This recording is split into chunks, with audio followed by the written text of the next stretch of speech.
Hey, it is me, unapologetically T, and May is Mental Health Month, a Mental Health Awareness Month. Excuse me. I think October is Mental Illness Awareness Month, but May is definitely like Mental Health Awareness Month. Which for mental health, literally is just how you're taking care of yourself, how are you taking care of your mind. Literally, mind is a terrible thing to waste.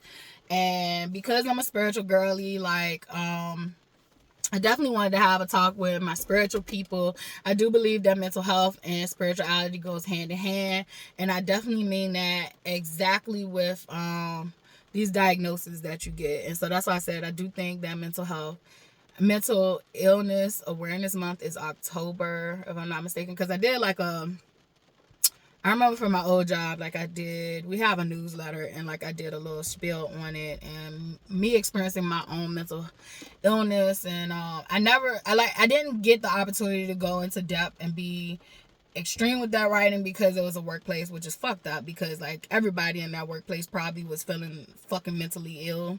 So I do appreciate the real ones who was like, thank you so much for writing this article. Because they could relate, and that's pretty much why I do what I do, is because we're all out here, we're going through shit and nobody's talking about it. And it's just like, it's fucking insane. And that's why everybody is having to cover and hide when we're all just literally going through similar things, even if it is not quite always the same situations. Like, we're all going through something. Somebody's going through something. So that's why I do what I do. But I wanted to take a different angle and approach at this. I feel like everybody is giving spiels about mental health awareness from the science point of view, and I wanted to just tap into my spiritual girlies and guys, and gender, neutral or non-binary. I'm for all, I'm inclusive for all. So I literally just wanted to come in and tap into this. I have known all my life, I wasn't, I would say not normal. I was different. A lot of people used to call me special, and not in a way that was derogatory. Adults used to come up to me and be like, oh, you're special. And I used to just be like, what are you talking about? But I did know deep down inside I was different, because just about how, when I would interact with my peers, how different and out of place I seemed. When I would talk to certain adults, I felt like I was at home, because I think that mentally, my mind was at adulthood, with a lot of wisdom and knowledge. I could relate with adults better.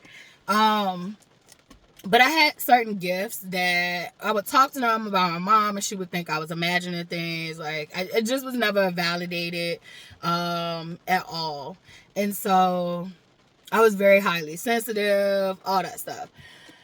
One of the gifts I had that literally mental health would diagnose, and I've never spoken to the doctors about this. Anytime they ask me, do you hear or you see things, I tell them no, because I be scared you gonna lock my ass up in the hospital and throw away the key. But that's not true. That is a myth and a misconception. It is about how, if you're hearing things that want you to harm yourself or others. So literally, I always kept that a secret, definitely because how it was handled when I was very young. But I used to see stuff that wasn't there all the time, and I didn't realize that oh shit, this is I'm talking to a person that's not there, or I'm talking to, literally, when people would come in my childhood home, I would see spirits. I could see dark spirits. I could see, angels. You could compare it to angels and demons. My understanding has gone even way further, because you can have a dark entity that does not want to cause harm to innocent people. So, you can have a dark entity that does not want, I'm a dark entity that doesn't want to cause harm to people. But if you want to take it there and you want to cause harm to innocent people, that's when you're gonna see that shit come out. So like, you do have dark entities. There's levels to this shit. You have dark entities, and I used to play with, they used to be my friends as a little kid and all that shit. And I really don't care if people think I'm crazy. I feel like there is so many people I've met that gets this shit. They see this shit. They've been seeing it since they were little. Some of them were validated as children because their parents were up to par with it. But for me, mine wasn't, and it was kind of like, that's your imagination type of deal and all that stuff. But it was beyond imagination because a lot of the stuff would be real. A lot of the things that was being told to me would end up happening. And so like, I ended up though suppressing a lot of those gifts because it would get shunned by other people. People wouldn't know what I was talking about. Like, another gift that I had was like,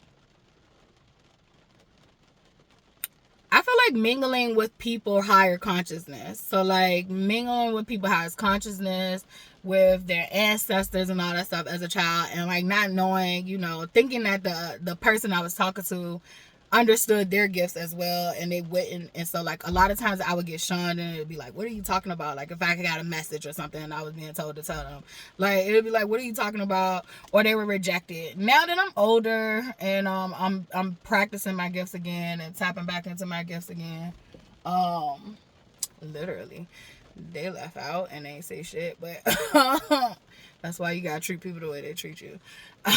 So literally, what I was about to say, literally, that kind of fucked me up. It's no worse. But literally, shit, that definitely fucked me up. Like, goddamn, like, I literally, like, I don't even feel like talking about it. I'll talk about it to myself later on with God. So, anywho,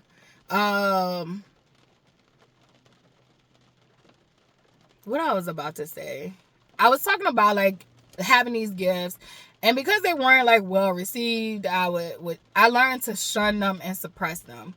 But I would talk to like good spirits. It was fucking ugly spirits in the house. And thing about spirits is, the way it worked for me was, spirits can roam freely. Spirits can be attached to people, whether they're good or bad. So like, you hear about possession and you hear about it as just always this negative thing.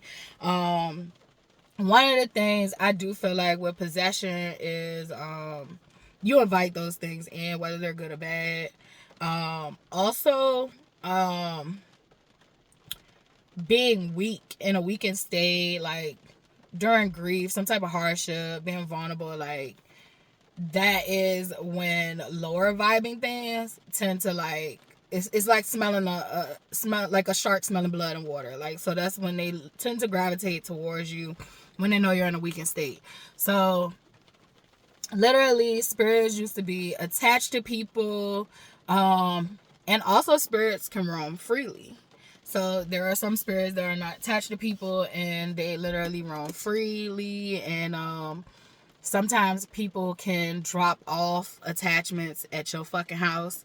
That's why a lot of spiritual people like are big on cleansing their house and all that stuff. Literally, like, it's a real deal thing for us. Cleansing can be prayer, cleansing can be sage, cleansing can be, you know, using ammonia, using, you know, your cleaning water, whatever you do, bleach, like, cleansing, it's intention. Cleansing can go on so many different ways. You can use herbs to cleanse your house. You can use olive oil. Like, you can use, it's intention. You got to think about it as in our ancestors, whether indigenous to America or not. We all started out in Africa. Everybody, every last fucking thing that is human. Because I really don't really, you know, things that cannot survive on their own is not a living thing. Something that needs to harvest energy from something else in order to live is non-living.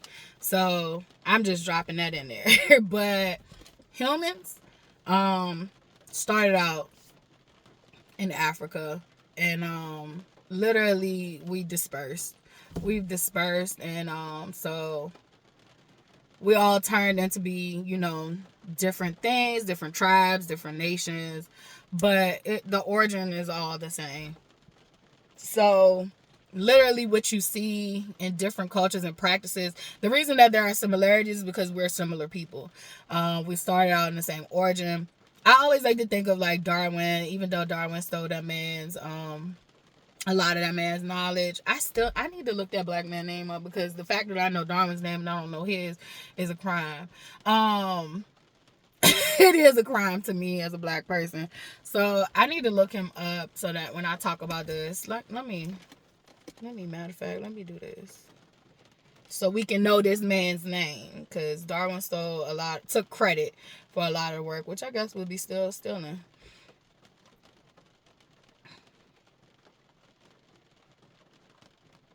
Darwin's assistant. We're gonna put Darwin. Charles Darwin. That's fucked up. I know this man's name, but I don't know the actual nigga that did the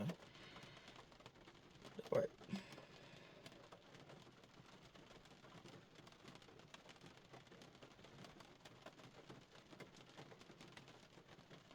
Alright, so his name was John Edmonstone. Let's say his name 3 times. John Edmonstone. I don't know if that was 4, but we're thinking. He was a free black slave from Guyana, which is, I think that's South America. Not Ghana, but Guyana. That's South America, which they were literally like, it's like South Americans consider themselves like to be the like Caribbean people too. So but yeah, he taught him taxidermy skills. He also taught him a lot of the work when he went to the Galapagos Islands.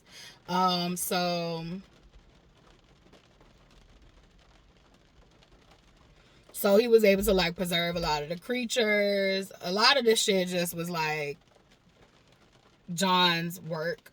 If you do Google, you're going to need to Google a reputable source, because if you just Google the first and look at the first thing, baby, AI can't help you. Because you got to think about what information is being fed to AI. If they're literally burning books and changing libraries and shit like they did in the past. They did that in the past. They used to come and conquer places.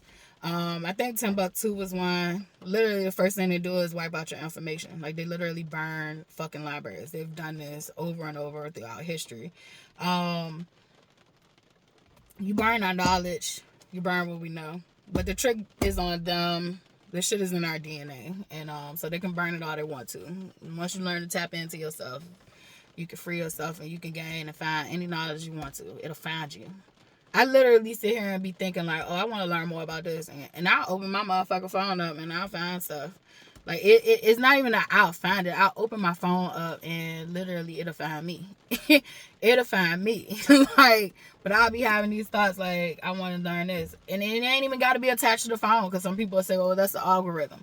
But I'll tell you, a lot of you not, like, I won't even search for nothing. I would literally have a thought and be thinking about like, oh, I want to know more about Thoth and the Emerald Tablets. And literally, I'll start to see YouTube videos that pop up about that.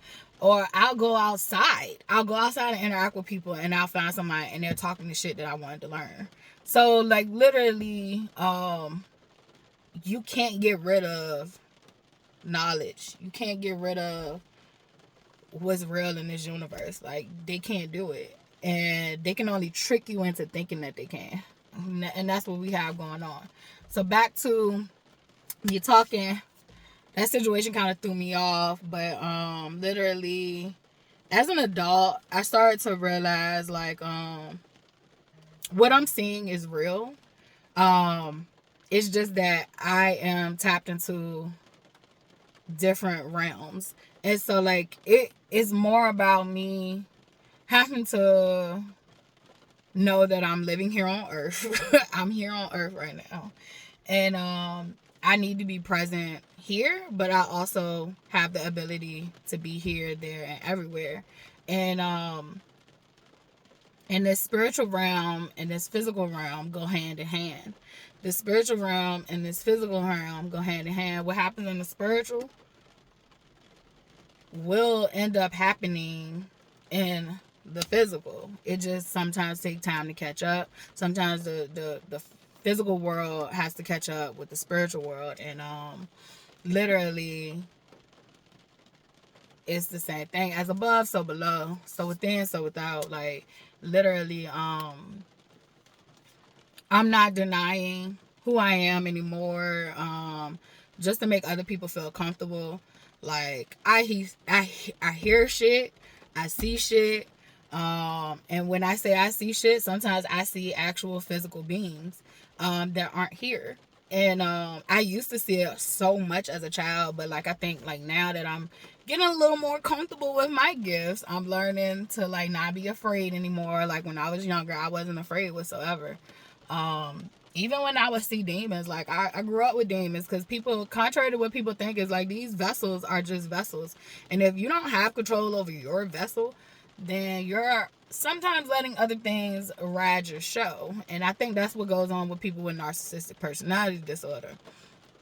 You're literally allowing something else to come in and out of you, to harvest other people's energy. And that's just my take on it, spiritually. So like you don't have to take what I'm saying as face value, but like literally spiritually, from my experience, from dealing with my partners, from dealing with my parents, I literally get to see them come in and out. Like, who the fuck is you? Who is this today? Like, you know, and as a person who I really think that I have MPD, like, I really think like spirits flow through me, but I'm not narcissistic. I have narcissistic tendencies, but I'm not full-blown narcissistic, which I don't think I've ever had like a full-blown demon possession where like I wasn't in control of my whole show. Like I've always been nearby. I've always been nearby. I can't say when sexual abuse happened, I check out completely. I don't know who running that show.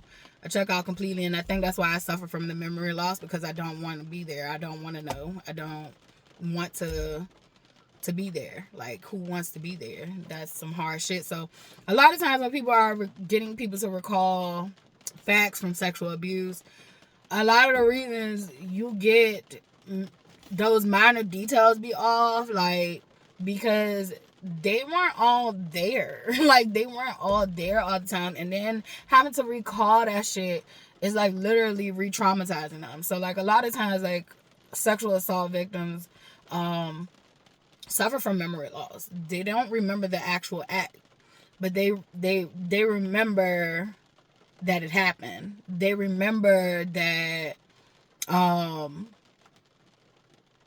they remember the grooming. They remember, some of them do remember the acts. Some of them do remember the acts. I don't want to remember the acts. I remember that was something like I talked to my psychiatrist about. I was like telling them like I have stuff missing that I can't remember, and it's bothering me. And he was like, he literally told me like, the reason you can't remember is because your body and your brain just, he was like saying like my brain basically, it's a reason. Like, it's a reason why my brain won't allow me to have those memories, and it's probably for the best.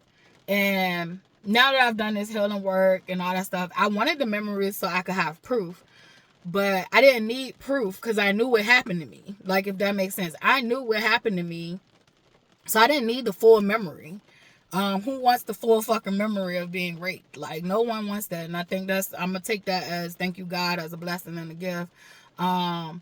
But it's in your body. Your body knows. Your body knows when someone touches you, and like, it's a reaction that you have of uncomfortability, of like all antennas go up, like it ain't even stranger danger. It's like, this person is dangerous. This person is off. I even have the memories from things that were said to me. Things that were said to me, it was like, oh my gosh, like, As a child, this meant something totally different, but as an adult, what the complete fuck? So yeah, just because if you are a sexual assault victim and you're looking at this, just because you can't remember everything doesn't mean it didn't happen. It means that your brain was trying to protect you so that you didn't fucking short circuit and so that you can be here, because some things that are traumatic that happen to us literally are so fucking bad that we just can't handle it. We can't take it. We can't handle it. So saying that, I do want whoever has endured extreme abuse, whether it's sexual abuse, physical abuse, if you can't remember all the details, if you can't remember all parts of the act, it's okay. Like, your feelings is still valid. You still know it happened to you. You don't have to have all the facts. You don't have to have all the memory. One of the things that I fucking hate about sexual abuse culture for America is that, like, literally we have women out here lying to get money, and it makes it look bad for the real women who literally have been victimized and can't always remember, don't always have all the facts and the proof. You really make it hard for us, and there's a special place in hell for you, and I really hope that like, I'm sorry, but I'm not sorry, because it's the same way as a special place in hell for people who are out here, causing sexual abuse. There's a special place in hell for women who are claiming sexual abuse and are lying, because you're literally making it hard for other victims. And I'm big on not trying to condemn people, but I'm sorry. For that situation, I told y'all, like, when it comes to sexual abuse, I'm still learning and growing. But that's condemnation for me, and I'm gonna just leave that at that. That doesn't mean that someone who has committed sexual abuse don't get a second chance. It's just mean for me, stay the fuck away from me, stay from around me. But I do know people who have, like, my partner was basically a statutory rapist. I have been honest with y'all, like, his baby mama was underage and he was too goddamn old. And literally, he was motherfucking wrong. So it's not that, like, I don't think people can grow and change. It was literally a culture. It was normal. Like, that was a part of our culture. Literally, even before things got better, like, my grandma was married at 14. So, like, a lot of these things, if you think about Mary had Jesus around, like, 13, 14. So times are changing, and for the better. And I don't want to excuse abuse for a time period, because it's wrong regardless of the time period. But when you know better, you do better. And some people can change. I'm not God. I can't condemn people. But all I can do is view them from this lens and allow God to see all that happens in front of my eyes. So that's all I can say. And I'm going to call justice every time. So I got to be careful about condemning people. So I take that back no, I don't take that back. It is a special place in hell for them if they don't make it right with God. Perfect. Perfectly said. But literally, yeah, like, there are women who take advantage of that to try to come up in life, and it's fucking us up that literally have been abused. There's so much rhetoric around victim blaming that is fucking up for women who literally haven't been abused. Like, it is very easy for women who have been abused, women and men who have been abused as children, to be re-abused as adults and to not really see that as complete abuse, because they grew up with it. They kind of like it's kind of like their fault. Even once they recognize that it's abuse, they look at it as is their fault. So it's like a culture behind that. I want to get off that topic and get back to this mental health. I mean, well, it all goes hand in hand.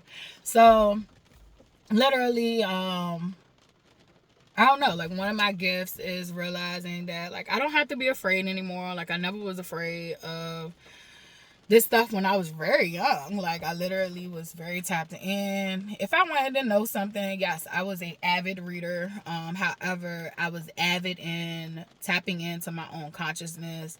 Some people will say they're an observer of their thoughts. I'm an observer of my thoughts, and I also have my own consciousness. I have my own stream of thoughts and connections that I make, and I also have something else there.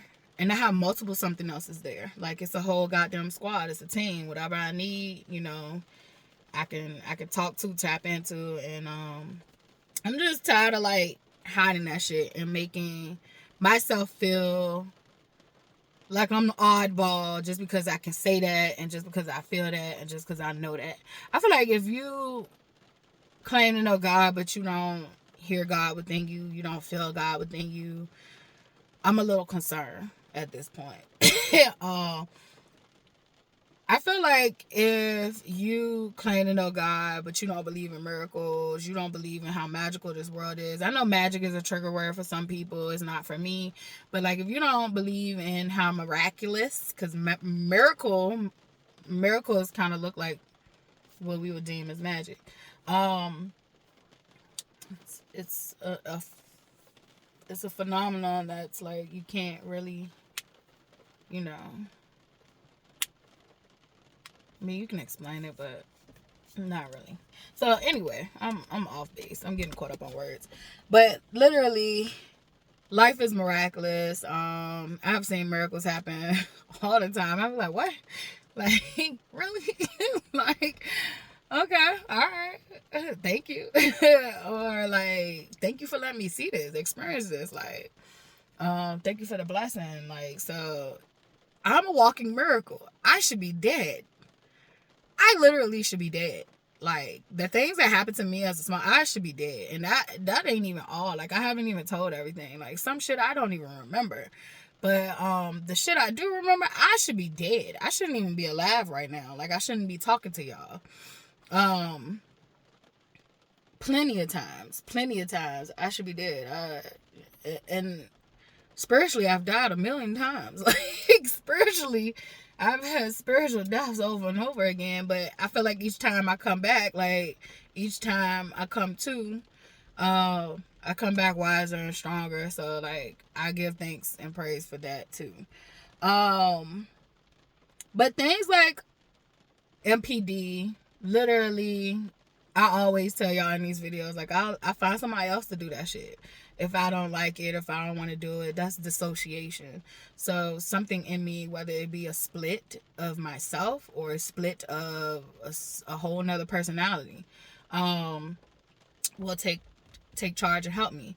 However, this last healing journey, this current healing journey I've been on, I no longer want anyone else taking the wheel. I want to take my own wheel. I will allow others to be on this ship, but you can't drive this ship. And I would take guidance, but I'm no longer allowing or giving up my power for something else to do it. It is imperative that I be present in my own vessel, and it is imperative that I know that I can handle anything that's coming my way. Shit, I've lived through some horrible shit, and I don't have nothing to fear with God by my side. So that's just that. So MPD definitely heavily, riddled with dissociation. People who go through extreme trauma definitely have a high risk of struggling from MPD. If you find that you're losing a lot of the memories and you're suppressing a lot of stuff, like, you might be struggling with MPD. If people be telling you done did some shit or said some shit, you don't remember what the fuck you said or did, and you like, no, I didn't do that. I didn't say that. You might be struggling with MPD. Narcissistic behavior is a part of having a personality disorder. So, literally, like I said, from my experience, I'm sorry if you diagnosed with narcissistic personality disorder, but I look at you as like you have had a full-on goddamn possession. And that's just my opinion. Like, you are allowing something else to control you more than you control you. Like, we as loved ones and people around you, like, get to see glimpses of you. We get to see glimpses of you, and that's why a lot of people stay in narcissistic situations, like stay with narcissistic people, because they get to see the glimpses of you that are beautiful or riddled with potential. And then it's like that demon will use that shit as a way to keep you in that loop. Like, oh, well, that person you love is still here. It's like when you see it on the movies, they do it in such an extreme manner that it doesn't correlate with real life. In real life, it literally is like how they switch back and forth, but it's not that extreme. Like, nobody's speaking in goddamn, I'm not saying that nobody does speak in Latin and all that shit. Like, I'm just saying in a real life practical situation where I've experienced it, and spiritual situation where I experienced it, it was a switch. It was a switch, and it was literally when I felt like it was taken over to the point where, like, I don't even know who you are anymore. Like, I got to see that, like, that demon would realize, like, when I would realize it, and it would, like, try to bring my person back forward and reel me in. So I had to be very fucking careful with that shit. Like, just like, oh, nah, you got it. You got it. You win on certain shit. So I had to be very strategic and all that shit. But, like, yeah, that's my viewpoint of it. Is that, like, people with narcissistic personality disorder, like, they're an empty vessel, and something else has taken over, and to trick you, they literally will bring that person forward to kind of reel you back in. I go through that with my mother. Like, she would literally be like this one moment, but, like, when she can't get anything from me, like, I'll start to see a version of her that is loving and caring, and it seems like my mother. And then, like, after, it reels me back in, it's like, gotcha, bitch. and I just be like, oh, okay, I see. Now I just don't even entertain it no matter what. It's very, like, dry. It's very giving nothing. You can't get nothing. And gotta do what I gotta do till I can and do better. And I just said, like I said, I do got some other options now that I didn't have at first, but it seemed like those options opened up after I was just like, you know what, I figured this out, and I'm tired of transitioning. I'm tired of uprooting, my kid. Like, we've been through so many fucking transitions. When I leave here, I'll be leaving here. I will not be returning here. So I say that to say that. So then I've covered schizophrenia. You got schizophrenia, paranoid too. Those are people who feel like they're being attacked. People literally are being attacked spiritually. It's a spiritual war going on, and the spiritual war is for your soul. People are literally being attacked. I literally had a situation with my mother. My mother literally, we were having a conversation, and she got upset in the conversation, and she was like, she was actually wrong in the conversation as well. We was having a conversation, I don't even remember what it was, but it was about some traumatic stuff, and it was like, to defend yourself in this house is like automatic grounds for, gaslighting and all kind of like fucking tactics. And so literally her rebuttal to me was, and it wasn't even a rebuttal, it was more like a jab. It was like, yeah, I really think that there are some things out here that's trying to take people's souls. And I literally laughed at her and was like, yeah, I think you're right, but it can't have mine. Because it was like, that's something odd to say. That is something really odd to say when a mother and a daughter is having a disagreement. And sometimes you just gotta listen to people. You gotta listen to what people are saying to you. Like, this shit is real. This shit is real. And so that let me know, like, oh, You want my soul. You can't have my soul. Like, my soul ain't up for sale. My soul ain't up for grabs. Like, and every time you try to steal my energy, you try to stifle from me, like, literally, you're going to make yourself sick. You're going to make yourself energetically sick, because I speak protection over me. I speak protection over me. And I definitely am learning to emotionally regulate in this 3D realm. But, like, I literally was like, oh, I never felt so attacked when I came to this house in the beginning. Like, I've had to clear out so many fucking demons in this place. But I never felt so much attacked at my own mother's house. At my own mother's house. And I had some shit going on in my own house, but it wasn't nothing. Like, it was like peaceful compared to coming here. Like, and you would think you come to your mother's house, you'd feel safe. I felt completely opposite. That's why, like, I cringe when people... Yesterday, she told me one of the family members was happy that I was back home with her, and it pissed me off. Like, what the fuck you mean? You happy I'm back home with her? Like, you want me to be fucked up? Like, why don't you come stay with her? Like, why don't the fuck you come stay with her and see what the fuck it is? You literally gotta listen to people. Like, and people should have been listening to me. If a person who literally just said they survived being almost unalived by their partner said that it was worse coming back to their parents' house, you should really listen to what people are fucking saying. Like, you really gotta listen to what people are saying. But literally said, I'd rather what? I'd rather live in my car. Literally would be living in my car if it wasn't for my child.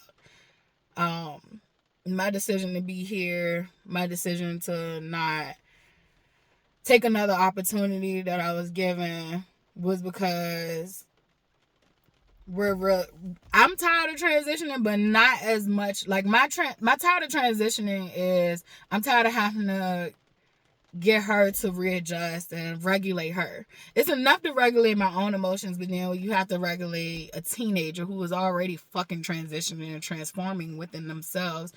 Literally, we go through different stages of metamorphosis in the teenage stage. Everybody always know that that's one of the ugliest transitions of all. Such a confusing time.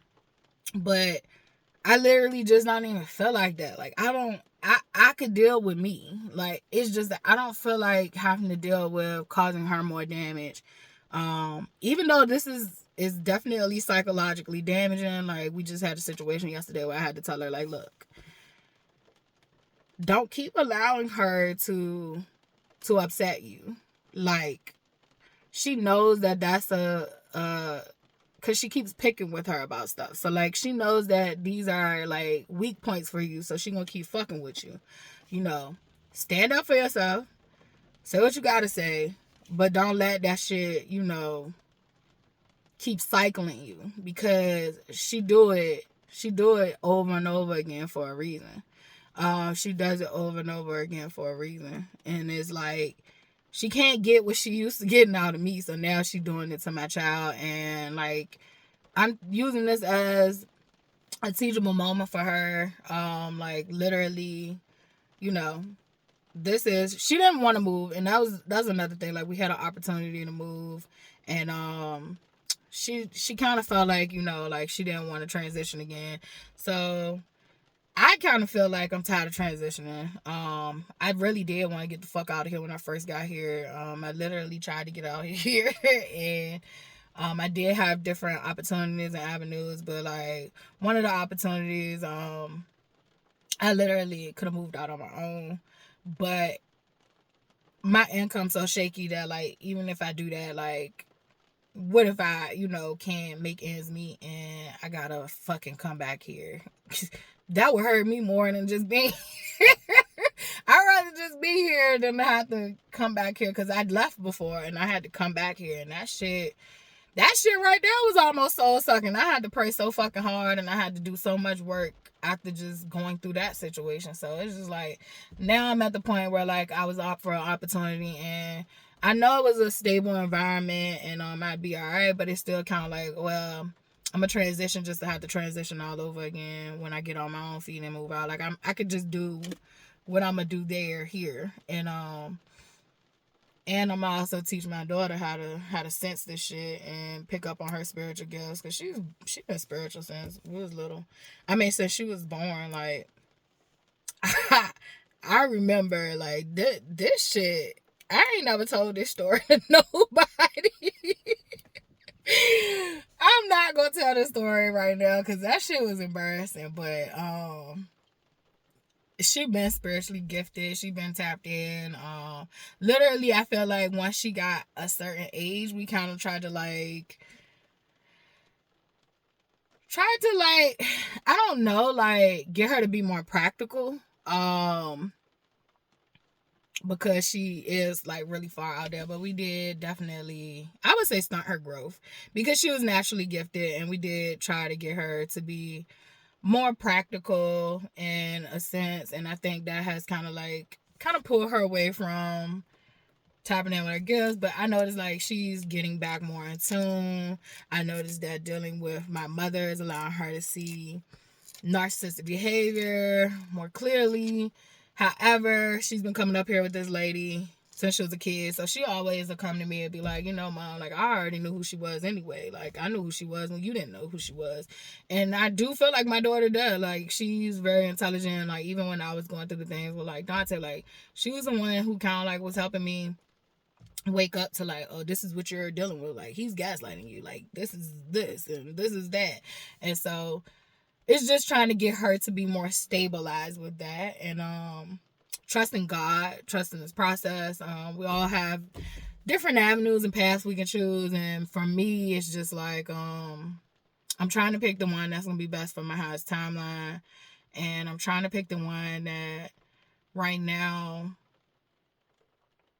is easier for me to recover from. Because literally, I've been through so much, and when I really needed to escape this place, I had no other place to go. And it seems like once I finally kind of made this place adjustable, kind of cleared out some fucking wicked shit out this house,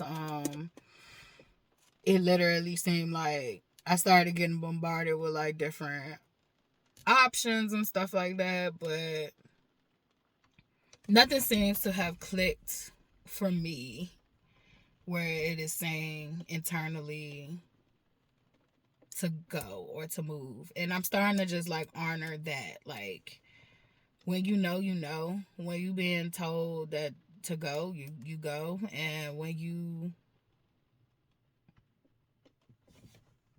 got options, and sometimes your options, you are being told different stuff for your options. And, like, for me, it's not that, like, my last opportunity was like, oh, hell no. It was more like, you could do this, but you don't have to transition again anyway. Like, you can do this. It'll be easier, but you're going to have to transition anyway. So it's like, I'm tired of fucking transitioning. I'm tired of doing all that. And I know I have to do it, but I want the less transitions as possible. And we're going to keep going through what I got to work through. I definitely think I had to come back here, not because it was a stable environment, but because it was a piece to me healing. It was a piece to me realizing that the pedestal I put my mother on for all those years was not right. It was a piece to knowing that I don't owe her shit. And I always felt like I owed my mother. Like, I always felt like I was in debt to her, which is a weird concept that we teach our children. I do not teach my child that she's in debt to me. I laid down and had her. She chose me. I chose her. Literally, I signed up to be her mother. I signed up to sacrifice for her. I signed up to do this job. She don't owe me shit. She owe herself to do whatever her mission is and whatever her purpose that God gave her. That's what she owe herself. But she don't owe me shit. She don't owe me shit but respect. That's all I require from her. I want respect. That's it. just give me the respect. Trust me when you need to trust. Like, trust me, period. But, like, trust me when it matters most. And that's your payment to me. Respect and trust. Like, just that. But I always felt like money wise, I felt like I was in debt to my mother. I felt like emotionally wise, I was in debt to her. Like I owed her. And it was like, I don't understand how that narrative got there. Like definitely being here now, like I don't understand like why do we put those narratives in our children's head. But I have digressed. Let's get back to some of these diagnoses. ADHD is one that I've been diagnosed with. And mine is a combination. So it can be it can be that I am completely the fuck zoned out. And I am not here with you in the sense that like I hear you. I hear you, but I don't hear you. Like I hear you. I hear you talking. But I'm literally not paying full attention.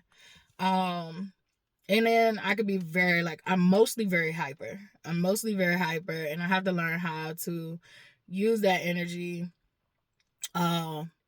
in some kind of way. And so literally a lot of ways that I've learned to use my energy when I'm feeling hyper is writing, if I can focus. And I've been able to like focus. Like well, reading used to be one that I could slow myself down. I'm still trying to get there. It's crazy how like I love the reading and like now it's like my brain will be like Meh. But it'll like read for a second and then it'll be like it'll be like But painting is one. I've done mental health, spirituality, like create. I feel like definitely if you're struggling with depression, depression is basically like suppression of your feelings, your emotions, what's going on with you. So like art therapy is one of the things that saved my life when I started getting help and going to the psych wards. And I've been very transparent. Like, baby, I was wearing grippy socks. But at least I knew I should have been wearing grippy socks. Some of you motherfuckers are walking around here and not even realizing that you need the grippy socks. You basically the people who go get the grippy socks, most of them don't need the grippy socks. They just need to be around community that understands them. And then you got a group of people that come in there and use the system for a place to stay or something to eat. And then you got some people in there that need the grippy socks. They do need the grippy socks. They need the grippy socks. But then you got a lot of people in there that really don't be needing the grippy socks. They just need community that understands them. They need safety in expressing what is going on in their life. That's what a lot of people who are willingly going to the hospital need. That's what they need. And art therapy was one of the ways that I was able to work through some of my lowest moments. I got to reconnect with art, puzzles. I do puzzles here. Like I've set up my own little psych ward here. Like when it's time to do arts and crafts, I bought this little white table. It cost a little penny. But I bought this little white table that's extendable, and I literally pull out my puzzles. I pull out my paints. I pull out, what else do? I write, whether I'm writing in my phone, notepad, or on my laptop. But I have my little station that I can pull out because I don't have that much space to keep things out all the time. So a lot of the stuff is like, it's a folding table that I can break down, and put away when I need to. But art saved my life. So I started kind of like with puzzles and coloring. I got really big into coloring. As a little girl, I colored my ass off. Like that was one of my pastimes, was coloring. But I got reconnected to that. So I did adult coloring books. I have a shit ton of adult coloring books. They say like you want to know if a girl crazy, she got coloring books. Yes, baby, crazy. Color. It just helps me slow down and refocus.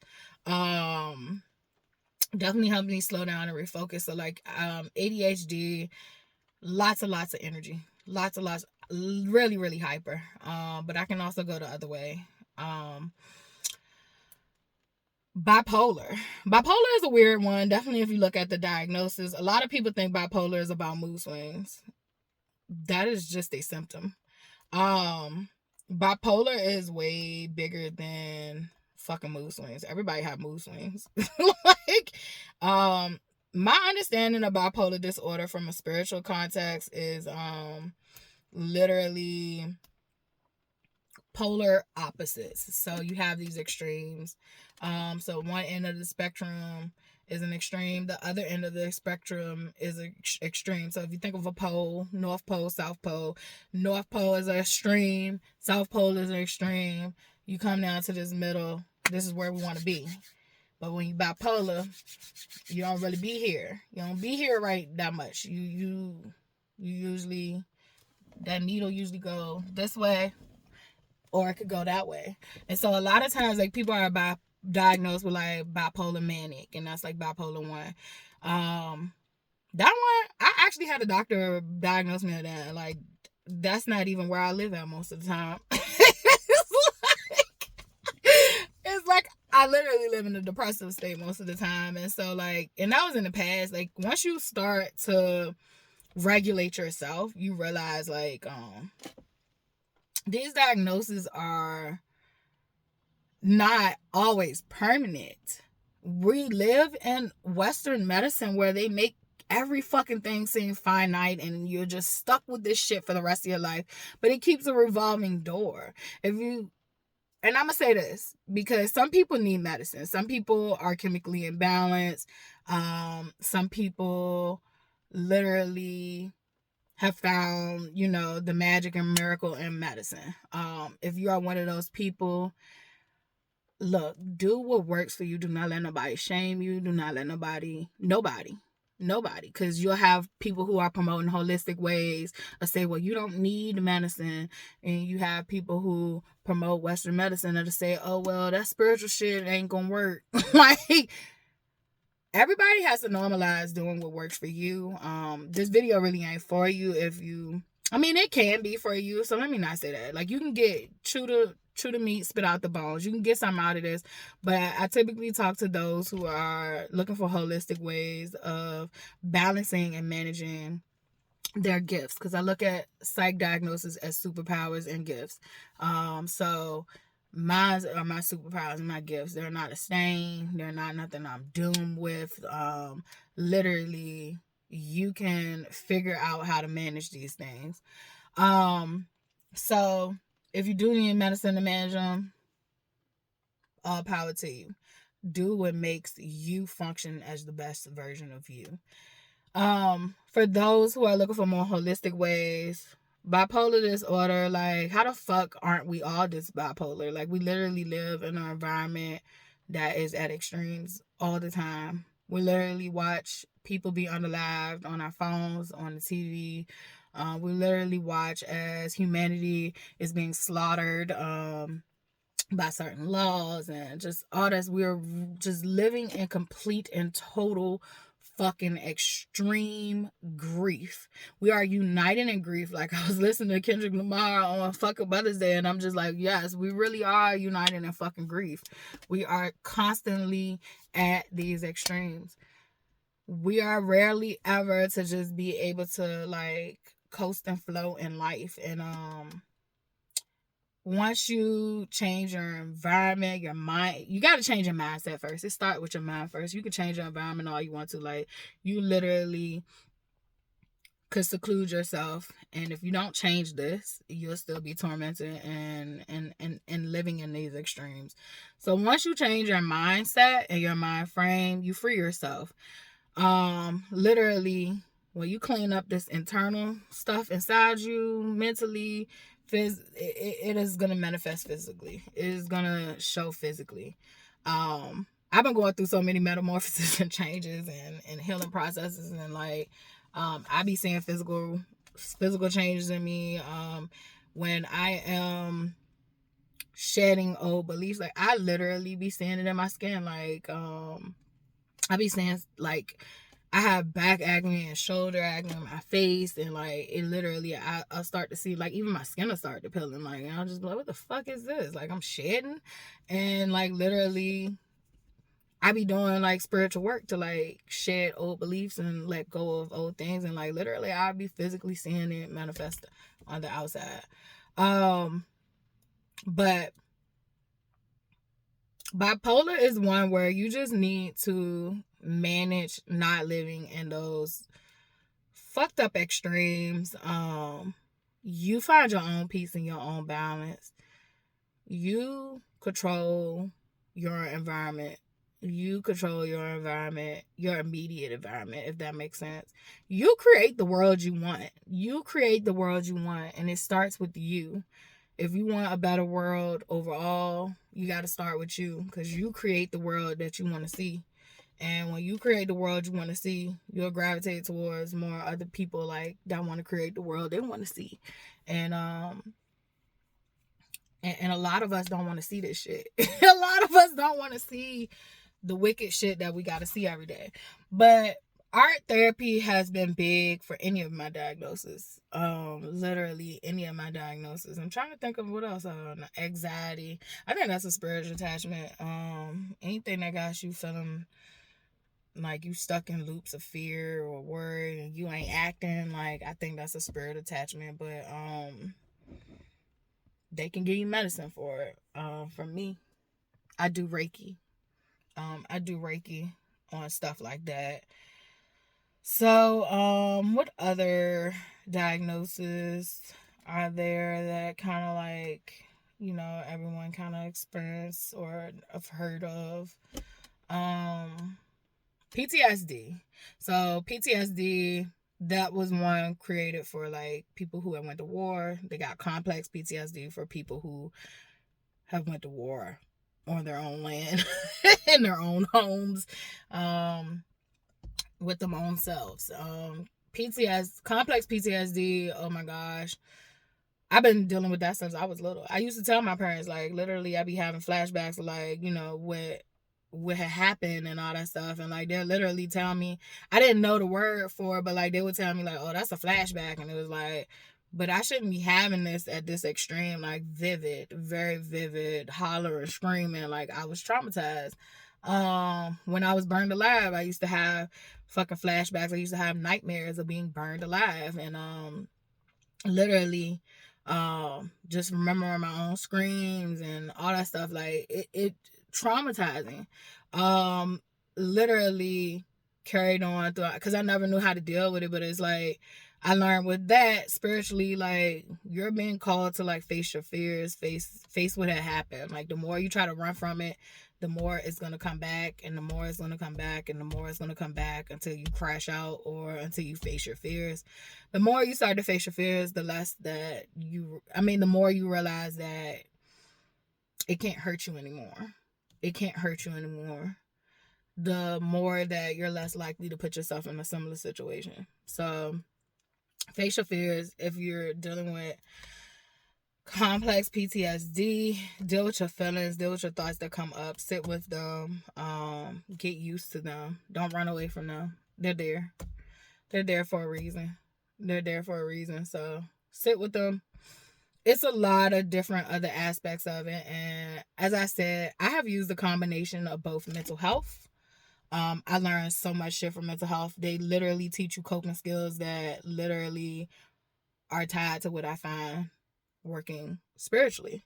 So I always say they're both hand in hand. They're looking at it more from a scientific lens. I'm looking at it from more of a spiritual lens, but they bleed through with each other. Like, they bleed through each other, if you're paying attention. So art has been big for me. I've been working on different pieces here lately, but this piece, and this piece is a two-parter, but it's just a piece that I was working on with divine masculine and divine feminine. So I get to get out what I see and what I feel and what I think that I always can't express to other people. This piece had grew legs for me. And so this is a DNA strand. And if you notice on their back, they had the DNA strand going up. I just didn't do like the cyanine and all, whatever that shit is. Like, I don't forgot. I haven't forgot. I just don't feel like recalling this information, but I haven't put that in there. But like it turned out to be like a project that was just growing and growing and growing, because like I just kept seeing things. And so instead of having to explain it to people, this one is really, really cool. I don't even know where the red came from, you guys. Like, I don't even know where the red came from, because I definitely had this theme of like black and silver, with like this galaxy glitter thing. But like, I don't know where the red came from, y'all. But I just put out there what I see and feel. But I know a lot of people gonna be like, she's a part of the Illuminati. Bitch, I am not a part of nobody's. I'm already illuminated on my own. God illuminates me.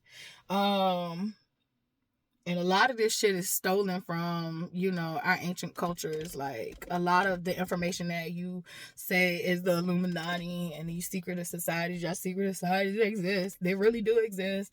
And a lot of you motherfuckers don't know what's going on in them. They're secret. So I don't know why you got all these videos lying to people. Like, you just out here having a ball. But literally, a lot of the knowledge is definitely, you know, from ancient times, and the reason that they have to keep it secret is because motherfuckers will steal it. But I like to think that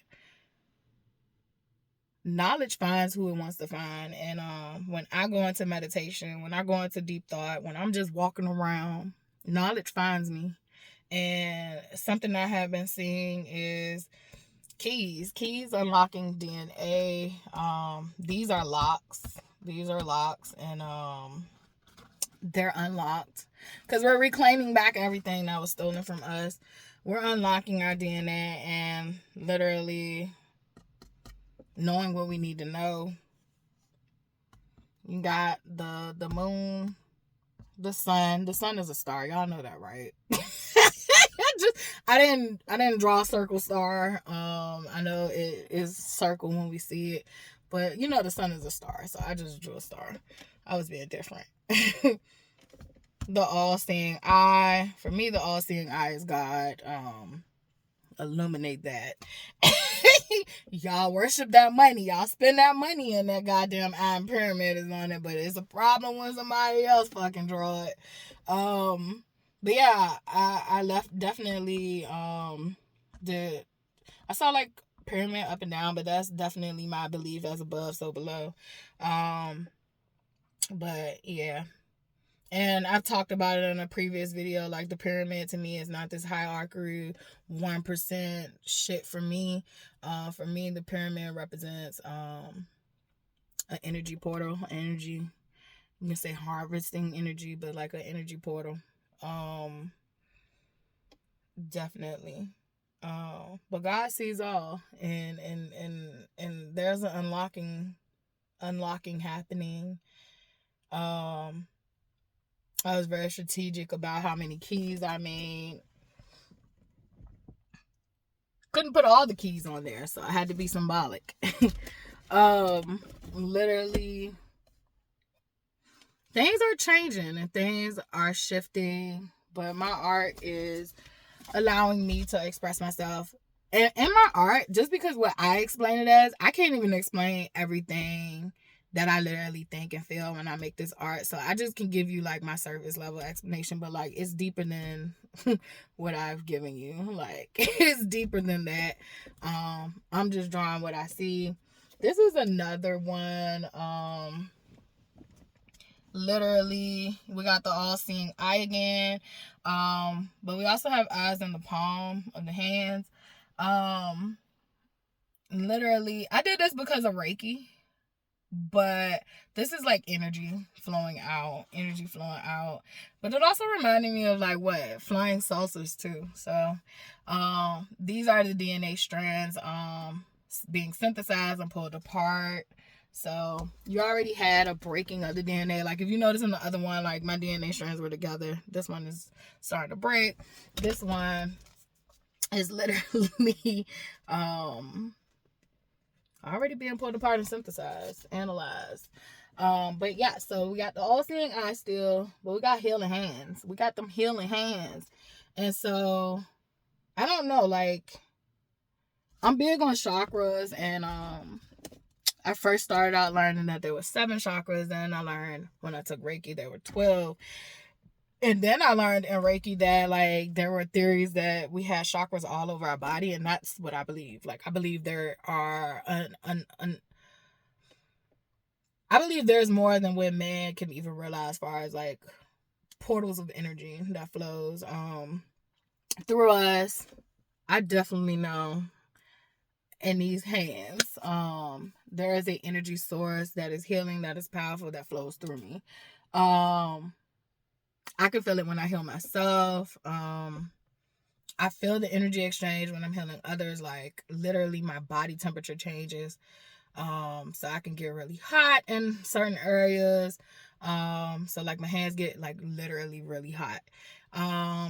When there is an area that's not functioning, I wouldn't say functioning problem, but there's a blockage, like the body, like someone's body would literally feel super cold.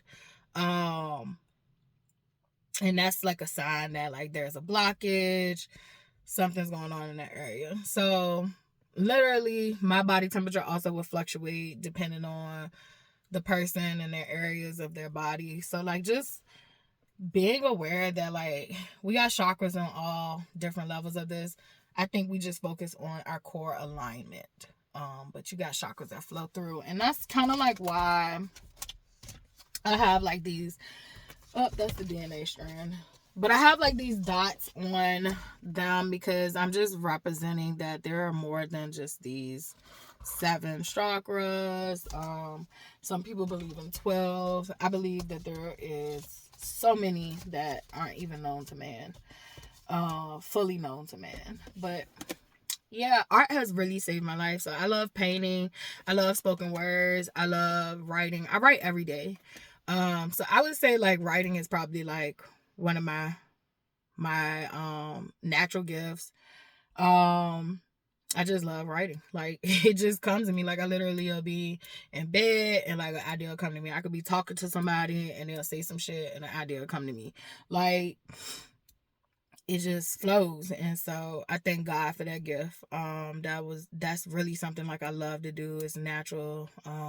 Even though I love to do it, I have to cultivate it. So that means like when I'm hearing, write this, like I need to write this. When I get an idea,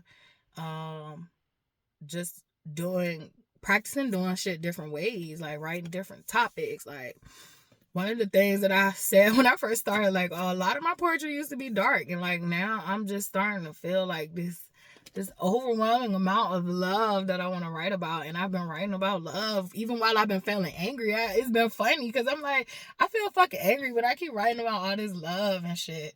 And it's like that's good though, like because I do feel loved. I do feel so fucking loved. Like I've never felt like this in my whole entire life. Like I've never felt loved. Like I never felt loved. Even when being a mom, I only felt loved in the moments of interaction with my child. But like I never just felt loved on my own. And it's like doing all this work, like I finally just, oh, this is love. Like this is love.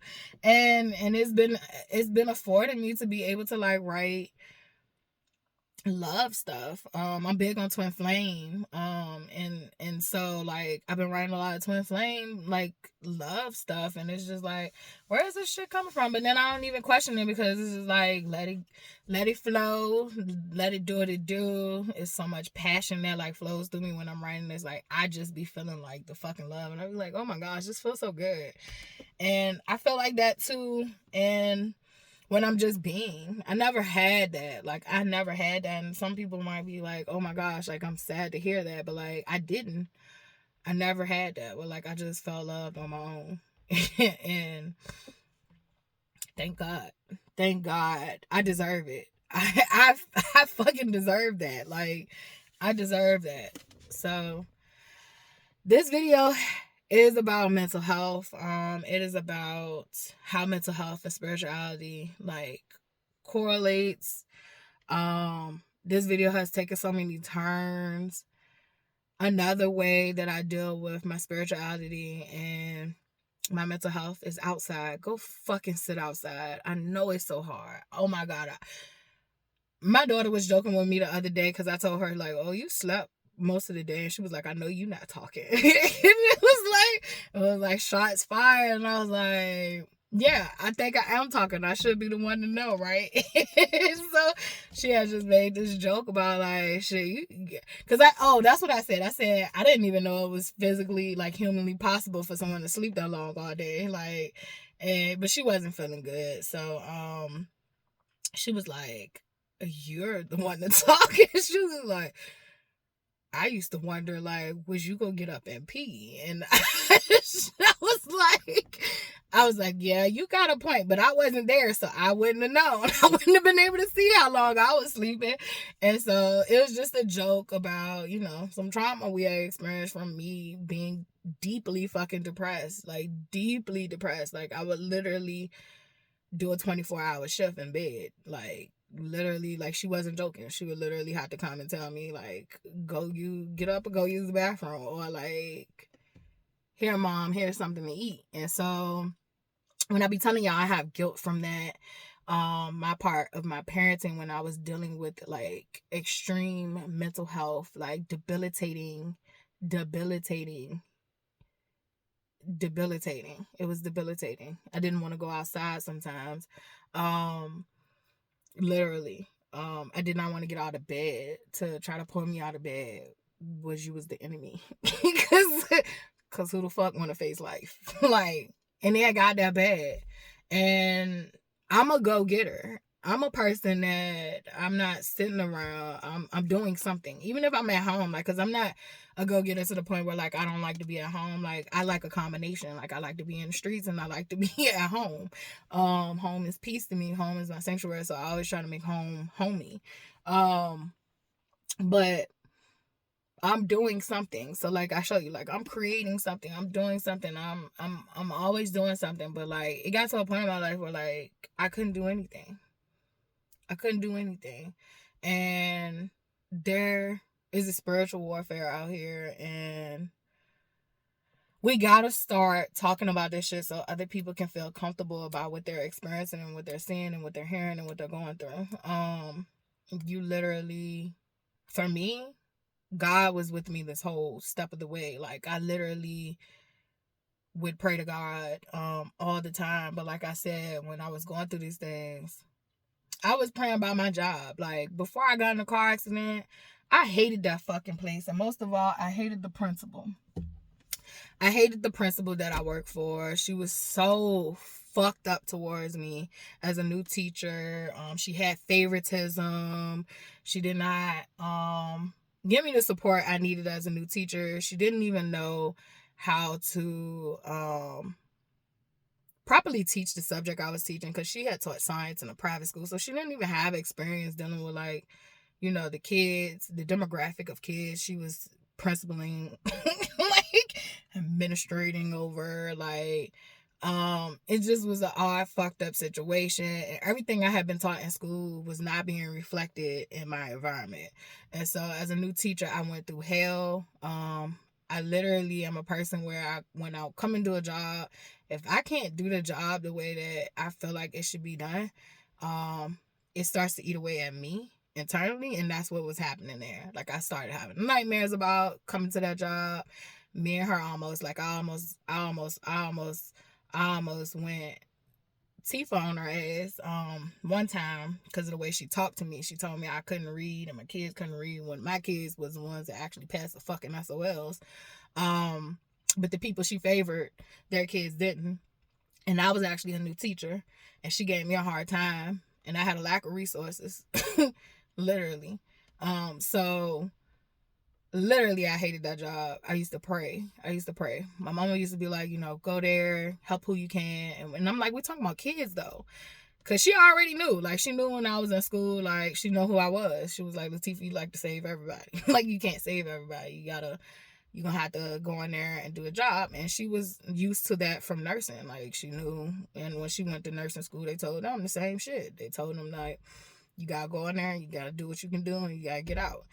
Basically, help who you can help, and get your check, and sleep peacefully. And I can't do that. I can't do that. Definitely not when we talking about motherfucking kids. I can't do that. Like, I can't sit there and ignore a group of kids because you feel like they're not gonna pass the SOL test. Like, I can't do that. When we having data meetings, the way you talk about these motherfucking kids is like numbers. I didn't come here for that. I came here to nurture people. I came here to bring some life into this situation, and most of all, to teach. So literally, it was hell.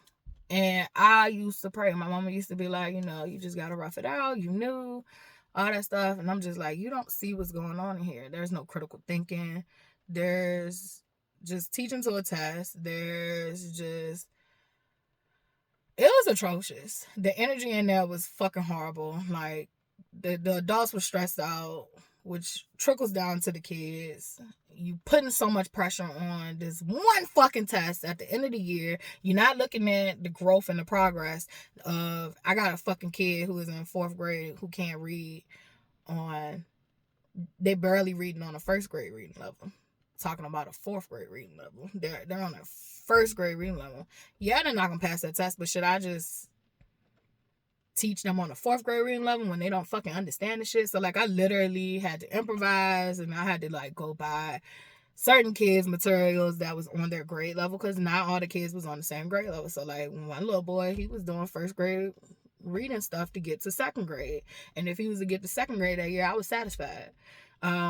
So it's a lot of differentiated learning, and if you're a teacher and you know that there's a lot of differentiated learning, that means there's a lot of time taken out of your personal fucking life so that you can differentiate this learning properly. Because a lot of times we're taught to differentiate learning on the levels of differentiating it on a particular grade level, just slightly changing it. I can't slightly modify 1st grade work to 4th grade work.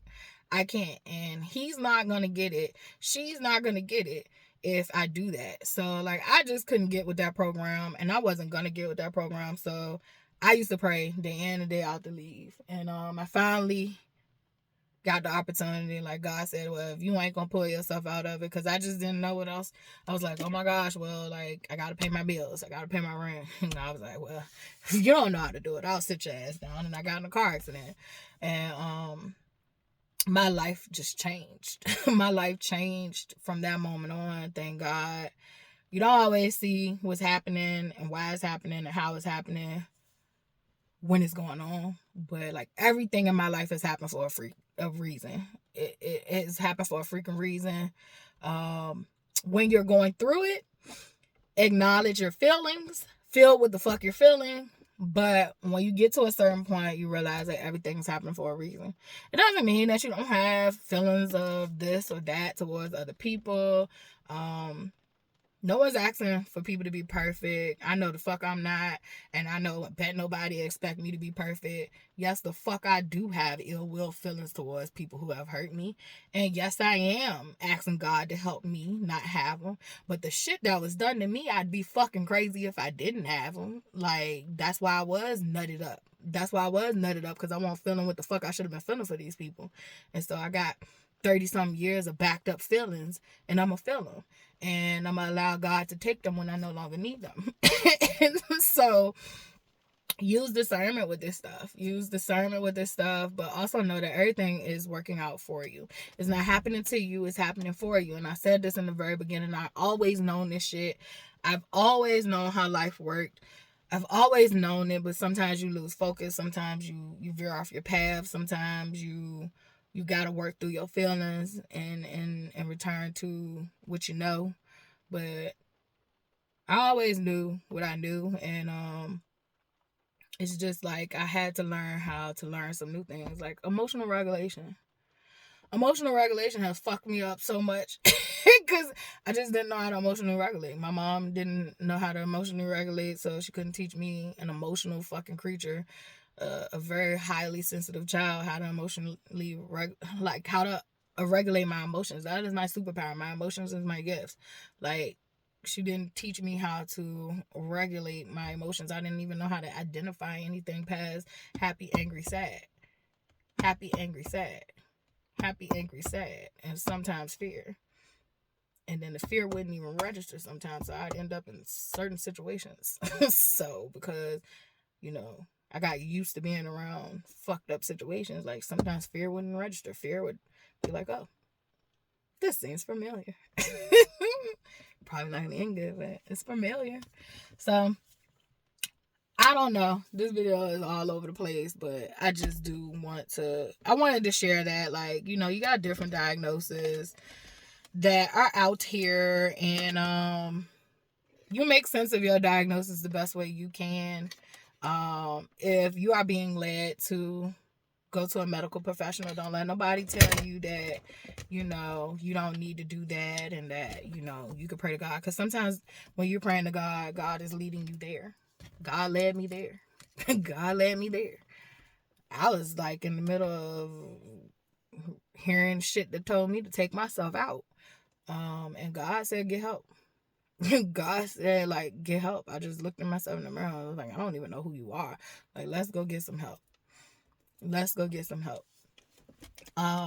So sometimes, like, you gotta do, I think I made a short video on this, is like, you gotta listen to you. You gotta listen to you. That don't mean you're gonna always be right. But it's better to be wrong listening to yourself than to be wrong listening to someone else. So do what's best for you. Do what's best for you all the time. Even if you make a mistake, just know that you are still here to learn from that mistake and realize that, like, hey, I didn't like what happened when I made this decision. So now I'm going to go ahead and not make that decision anymore. Now that I know what I know, I won't do that again. So give yourself love, grace, and plenty of mercy. Know that you are not alone if you are experiencing certain things. But do get help if it is causing you problems. I think that is the line that we draw for, getting help. If it is causing problems in your day-to-day life, get help. If you are in a crisis, seek medical attention. Don't come to us fucking spiritualists. If you're in a fucking crisis, go get help with the medical people. They're more equipped for that. And when I say crisis, I mean, like, you're in a state where you're not there. Like, you are in a very fucked up state. Like, go seek medical attention. I'm not against medical attention. Like, go fucking seek medical. Don't come to my front door. Don't come to my doorstep. Like, go get you some help from the people that can help you. There are other spiritualists who might take you in that state. It's just that I don't want to.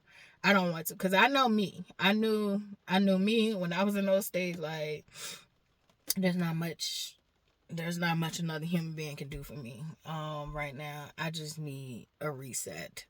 I need a break. I need some grippy socks. I need some fucking grippy socks. And so knowing yourself, because I do find that a lot of times for spiritual people and spiritual healers, like, we do get some characters, we do get some things, and we have to refer them to other people who might be more qualified, or we have to actually refer them to getting some medical attention. So just knowing you, and I feel like if you are a healer, there's nothing wrong with saying, hey, this is out of my realm of expertise.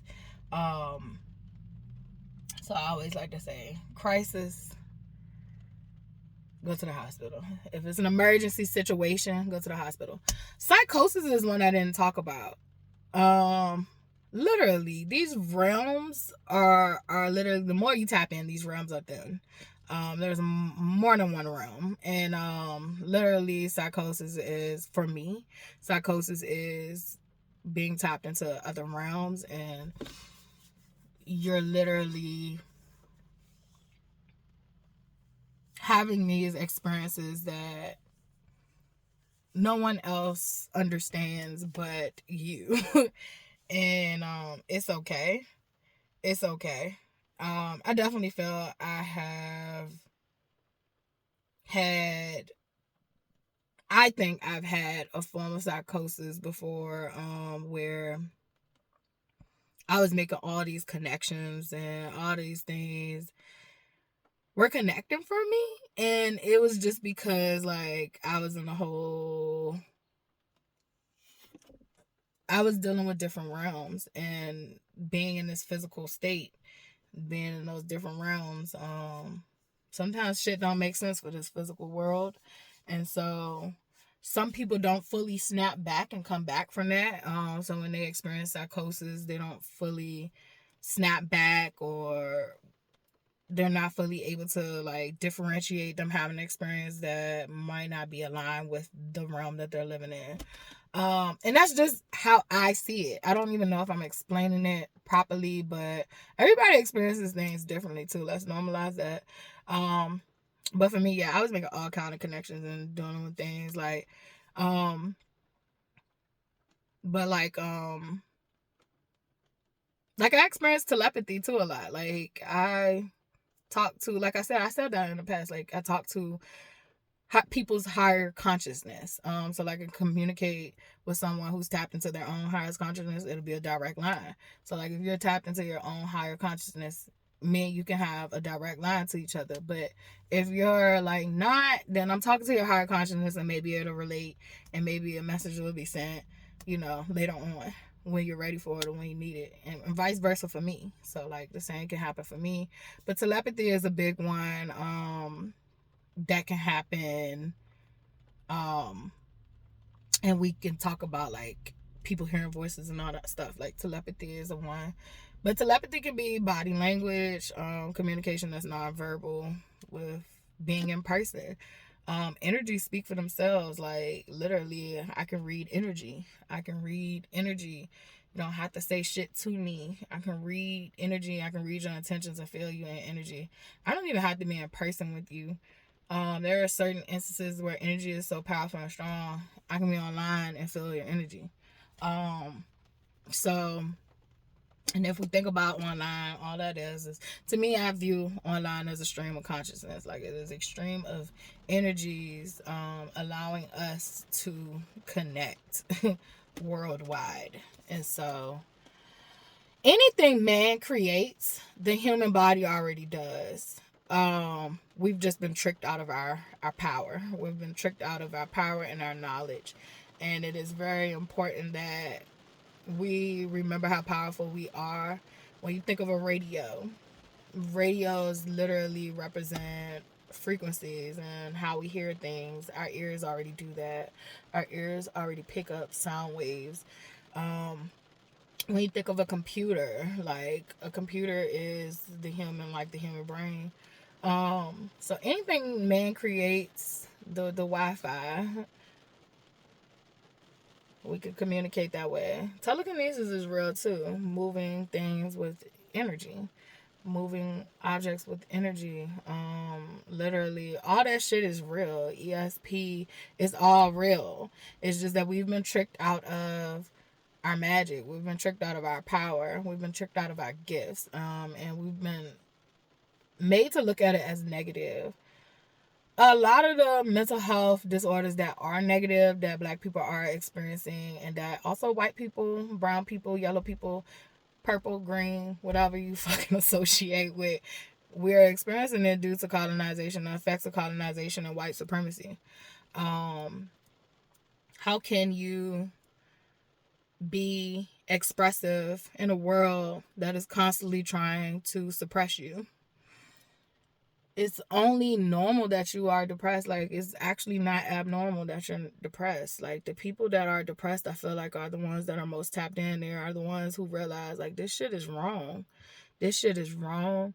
However, I will say, if you are facing depression, like, we need you. We need you. Come back. We need you. We need you. Do whatever you got to do to heal whatever's going on. We need you.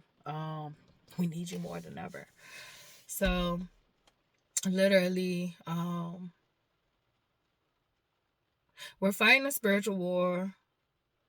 It's manifesting into a physical war, and utilize what you have been told to be your weakness as a strength. Utilize what you have been told to be a weakness as a strength. Take care of yourself. Self-care is so important when you're dealing with, whether you look at it as mental health diagnosis or whether you look at it as spiritual gifts.